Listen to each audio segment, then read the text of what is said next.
Mendisiplin anak. Refleksi pagi 1595. Bagaimana peran disiplin dalam pendidikan seorang anak?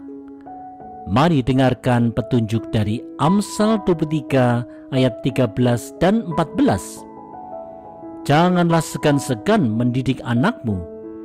Jika engkau memukul dia dengan rotan, ia tak akan mati, malah akan selamat. Saudara-saudara, pada zaman dulu, tongkat digunakan oleh para gembala untuk mengarahkan dan mendisiplin domba-domba untuk tidak pergi ke arah yang membahayakan. Sang gembala tentu ingin supaya domba-dombanya sejahtera dan tidak berkekurangan. Seperti yang terjadi pada domba gembalaan, di dalam kasih orang tua kepada anak, tongkat didikan kadang-kadang perlu dipakai juga untuk mengajar anak dalam takut akan Tuhan, dan bukan untuk menghajar anak karena kebencian atau angkara murka. Saudara-saudara, di zaman modern ini, mendisiplin anak dengan tongkat seringkali dianggap sebagai bentuk kekerasan yang harus dihindari. Permasalahannya, karena orang tua takut mendisiplin anak, maka orang tua menjadi bersikap permisif dan membiarkan saja hal-hal buruk yang dilakukan oleh anak. Menghajar anak di dalam emosi kemarahan yang mencelakakan, bahkan melukai anak, memang pasti tidaklah benar di mata Tuhan.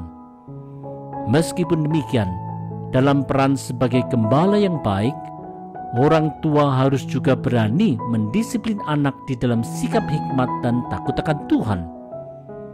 Dalam mendidik anak, kita juga harus mengingat nasihat Rasul Paulus di Kolose 3 ayat 21, supaya anak tidak sakit hati ataupun tawar hati. Mari kita mendidik anak di dalam takut akan Tuhan.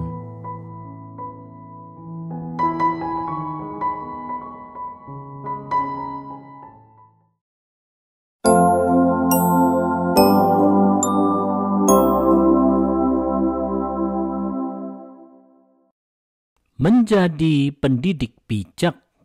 Refleksi pagi 1596. Apa yang seharusnya menjadi kesukaan seorang guru dan orang tua yang bijak? Mari dengarkan petunjuk dari Amsal 23 ayat 15 dan 16. Hai anakku, jika hatimu bijak, hatiku juga bersuka cita. Jiwaku bersukaria kalau bibirmu mengatakan yang jujur. Saudara-saudara, seorang guru yang bijak serta orang tua yang bijak tentu saja akan berupaya untuk mendidik supaya mereka yang dididiknya itu menjadi bijak pula dalam segala pikiran, keputusan, dan perilakunya. Kegembiraan yang besar dari guru dan orang tua pastilah ada bila hal ini terjadi, karena inilah keberhasilan terbesar dari proses pendidikan. Sebuah proses pendidikan di dalam Tuhan bukanlah cuma untuk mengasah pikiran atau kognitif, tetapi pendidikan memang harus mengasah hati serta karakter. Saudara-saudara, 1 Samuel 2 ayat 26 menceritakan bagaimana Samuel yang masih muda itu semakin besar dan semakin disukai baik di hadapan Tuhan maupun di hadapan manusia. Lukas 2 ayat 52 pun menyampaikan, dan Yesus makin bertambah besar dan bertambah hikmatnya dan besarnya, dan makin dikasihi oleh Allah dan manusia. Inilah yang seharusnya juga menjadi cita-cita dari sebuah proses pendidikan. Hanya saja, pendidikan yang membuat seorang anak makin dikasihi oleh Allah dan manusia itu sering terabaikan. Akibatnya, seorang anak kemudian malah lebih terdidik untuk menempatkan kekayaan dan jabatan menjadi satu-satunya yang berharga dalam kehidupan. Marilah kita hindari ini, dan marilah kita upayakan apa yang dimaui Tuhan.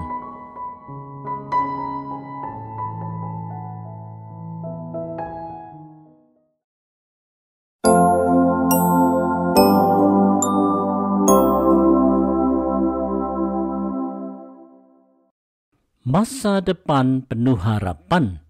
Refleksi pagi 1597. Sikap hati seperti apa yang harus ada dalam menyongsong masa depan? Dengarkan nasihat Amsal 23 ayat 17 dan 18. Janganlah hatimu iri kepada orang-orang yang berdosa, tetapi takutlah akan Tuhan senantiasa, karena masa depan sungguh ada dan harapanmu tidak akan hilang. Saudara-saudara, melihat keberhasilan orang jahat dalam mendapatkan kekayaan, jabatan, atau popularitas memang bisa menimbulkan rasa iri, apalagi kalau orang yang berlaku jujur dan takut Tuhan malah terlihat tidak berhasil di mata dunia. Meskipun demikian, Tuhan tidak pernah ingkar janji, karena bagi mereka yang hidup dalam takut akan Tuhan, pastilah akan memiliki masa depan yang baik, bahkan sampai pada kekekalan, karena Tuhan berkenan. Saudara-saudara, hidup di dalam Tuhan adalah hidup yang penuh dengan pengharapan, bukan pengharapan yang hanya berupa mimpi kosong dan ilusi bohong, tetapi pengharapan yang pasti dalam dimensi kekekalan. Kalaupun untuk sementara waktu seorang percaya mengalami berbagai kesulitan dan tantangan, bahkan penderitaan selama hidup di dunia ini, ia tidak boleh goyah karena jangkar kehidupannya tertanam kuat pada Allah melalui penebusan Yesus Kristus. Inilah pengharapan pasti yang harus ada dalam diri setiap orang percaya. Oleh sebab itu, marilah kita selalu mengarahkan hati kita pada harapan pasti di dalam Tuhan. Janganlah kita sekali-kali menjadi goyah karena kesukaran masa kini. Tetaplah teguh dan berharap kepada Tuhan saja.